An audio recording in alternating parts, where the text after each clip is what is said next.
Well, good morning. It is Wednesday morning. I had hoped to connect with you yesterday afternoon or early evening, and instead I found myself dealing with a situation where somebody else had a great challenge, and it was a very, very significant challenge for somebody very dear to me. And it was one of those situations where you really don't have an answer for what somebody's going through. And it's one of those times where you have to sit with somebody like Job's comforters and just mourn with them and not almost not say a word, even though you're on a phone conversation. I was comforted by the fact that we don't have to always have the answers. Um, we don't have to always have the right words. I did pray with this person. I did offer words of comfort as they sought to blame themselves for the circumstances. I did point out the fact that it wasn't their fault to the best of my ability. But it is at times like these that we have to cling to our faith. And our faith, as you well know, is something that we don't see. It's not something that we can get our hands on in a physical sense. It's not something tangible. The way it's defined in Scripture is this way in Hebrews 11:1. The author of Hebrews states it this way. It says, "Now faith is the assurance of things hoped for and the conviction of things not seen." So it's not something that we can put on our desk, or we can put the verse on our desk, but we can't put faith on our desk. Faith is something that we just have to have. It's like love or an emotion. It's not something that you can bottle up. And it's faith is something that we can talk about and we can say profess to have, but then when we get into a situation, that's when it gets really put to the test. And in this case, talking about having faith that God is just, He's righteous, He's holy, that He is there, present, and that He is able to get us through a situation. Now, people profess to have faith in all kinds of things, and I don't want to get sidetracked because this can become a 90-minute discussion real quick. But in this case, I have the faith that God is able to help this person through this situation. And I have the faith that I don't have to have the answers to why this has happened. So I can pray confidently that God is able.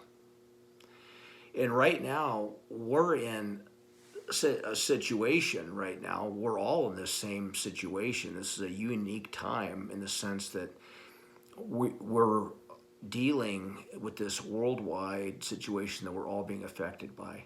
Now, I know a lot of people are getting through this relatively unscathed, because I talk to a lot of people. And some people are getting tired of being cooped up and that type of thing, but most people are doing fairly well. I do have some correspondence with people that are on other continents in Africa, for instance, and they're not doing nearly as well. They're struggling with issues of food, basics like that. So it's a lot different. And Even like Pastoroni, they're getting rice and sardines from the government, and so there's definitely different dynamics throughout the world. But here, locally, and in America, we are very, very blessed, very blessed, and for the most part, most people are doing okay. So so far. Now you keep stretching this out, things are going to change. I mean, physically, people are going to start having more material needs, and psychologically, it's going to start taking a toll, and it's going to start changing. But it's time to employ our faith. And again, faith isn't going to show up in a box from the government. It's not going to show up from Amazon. This is where we have to employ our trust that God can get us through the situation, that He can see us through this, and that God is sovereign, that He's in control of what's going on. And whether or not you believe, that you believe that this is a man-made virus, or it's an organic situation, or the statistics are blowing up, or whatever. Regardless of any of that stuff, there's definitely people dying, and there's definitely a quarantine taking place. And that's affecting all of us. And there's most certainly an economy that has taken a dump, and that is impacting all of us. So we have to deal with that. Those facts, those are definitely facts, and those are going to impact all of us. They're going to impact all of our pocketbooks. They're going to impact our jobs, our livelihoods. It's going to impact some people's health that we know, maybe even our own. And it's going to impact the election coming up. All this stuff's going to have an impact for a time to come, and it could be an extended time to come. But do we trust that God is sovereign over all of this? Do we trust that God is in control of the situation, and that He's going to work this out for our good as believers? Because that's what Scripture tells us. Are we going to cling to that right now and believe in that? That's what we have to decide. Or are we going to just cling to conspiracies and believe that all kinds of other stuff? I mean, we can look to these other types of things, but ultimately everything has its origin in God's sovereignty.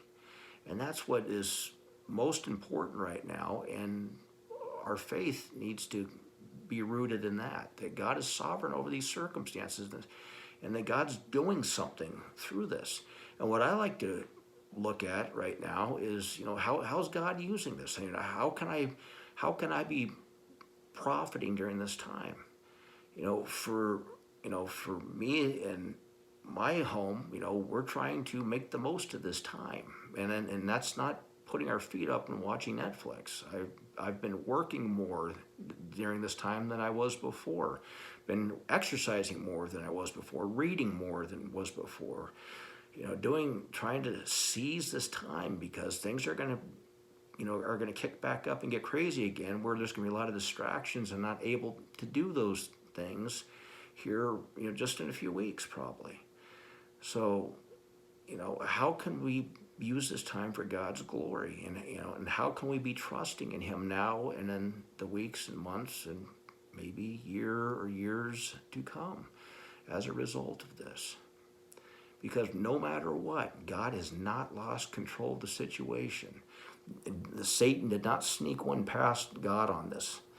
God is completely and totally, utterly sovereign over every detail that's going on right now, and we just have to cling to that. Whether or not our cupboards go bare, our bank accounts go dry, or we have an outstanding recovery. That's what I'm praying for. I'm praying for an outstanding recovery. I'm praying that people's hearts are just primed for the gospel. That's what I've been praying for, and that our churches fill up as people recognize the times that we're in. I mean, I see a scenario taking place right now that God is priming us to turn to Him through this.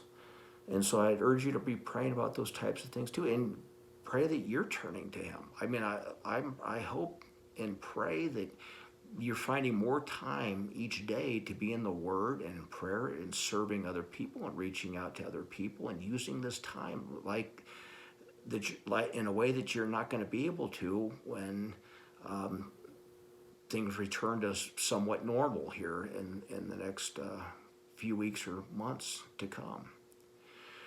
Well, as I've said in the past, if you guys have any needs, prayer needs, anything materially that we might be able to help out with, please reach out and let us know. I'd be happy to pray for you and happy to help out in any way that we can. We have an outstanding day, and I look forward to connecting with you again soon.